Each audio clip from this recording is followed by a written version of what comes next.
In June, after the sudden and heartbreaking loss of her husband, Mary Lambert found herself reaching out to friends and family to share the devastating news. But two longtime friends, Ben and Tommy O'Neill, had seemingly vanished. No one had heard from them in years. Determined to contact them, Mary turned to her daughter-in-law, Sarah, for help.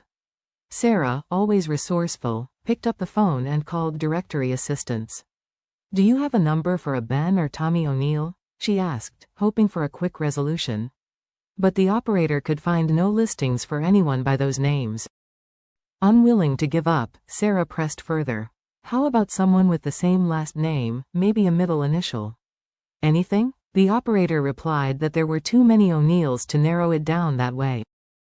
Undeterred, Sarah asked for two random names from different locations. The operator provided her with a Michael O'Neill from New Orleans and a Daniel O'Neill from Lake Charles. With renewed hope, Sarah began making calls, starting with Michael. That evening, Michael O'Neill was sitting at home in Houma, Louisiana, watching TV with his wife when the phone rang. On the other end was Sarah, explaining her search for Ben or Tommy O'Neill. Michael listened patiently but had no idea who those men were. However, he had been searching for someone too, his own son, David, whom he hadn't seen in decades. "I've done a lot of searching online," Michael explained. "I've been trying to find my son for over 25 years. It was a familiar story. When David was just 2 years old, Michael and his wife had separated, and she moved back to California, taking David with her. From that moment on, Michael had lost all contact with his son. I tried to find him for years, especially after my oldest son was killed. That loss drove me to search even harder for David, but it felt like he had just disappeared."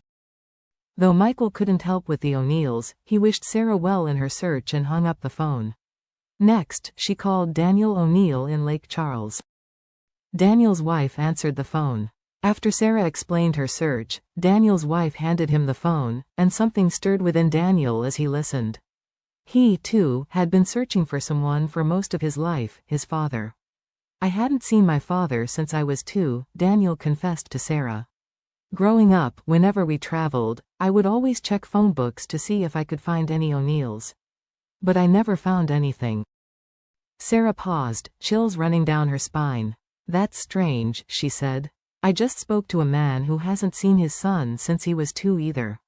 His name is Michael O'Neill." Daniel froze. Could it be? He shared with Sarah how he had searched for his father during his childhood but had given up after seeing a tragic news story when he was 16. The story was about a plane crash in Washington state that killed several military personnel, and on the list of victims was a man named Michael L. O'Neill, his father's name. That news had devastated Daniel, convincing him his father was gone. But now, a flicker of hope ignited. What if his father was still alive? Encouraged by Sarah, Daniel mustered the courage to call the number she had given him. He dialed and left a message, uncertain of what might come next. "I'm trying to reach a Michael O'Neill. This is regarding your son. Please call me back." At the same time, Sarah was busy persuading Michael to call to Daniel. "I'm sure it's not him," Michael said, doubtful. The last he knew, his son was in California, not Louisiana. But eventually, curiosity and a flicker of hope won him over. He agreed to call. When the phone rang, and Daniel answered, the conversation was tentative at first. Michael explained, "My son's name is David, not Daniel." Daniel's heart raced. "Well, my father's name is Michael," he responded. "But let me ask you something. Do you have 2 daughters?"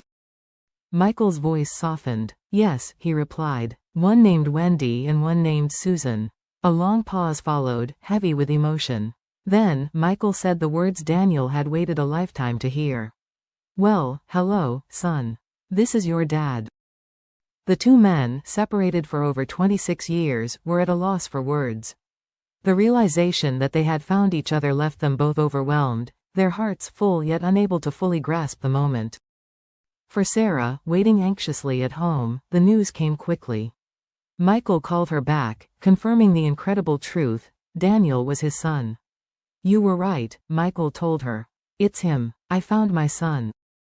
Tears filled Sarah's eyes as she realized the magnitude of what had just happened. She had helped reunite a father and son who had been searching for each other for decades. "I've seen stories like this on TV," she said, "but I never thought I'd be part of one." In July, Michael and Daniel O'Neill were reunited for the first time in over 2 decades.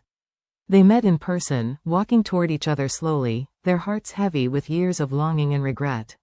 When they finally embraced, it was a moment of pure, quiet joy. "It was like a miracle," Michael later said. "We might never have found each other if it weren't for Sarah." For Daniel, the reunion filled a void that had been with him since childhood. "It's incredible," he said, "to know that I have a dad, and that he wanted to find me. It's everything." As for Sarah, she remained modest about her role in their reunion. "I didn't do anything," she said with a smile. "I couldn't have done this alone. It had to be divine intervention." And so, on that warm July day, father and son stood together again, no longer lost to each other, their bond restored by love and faith.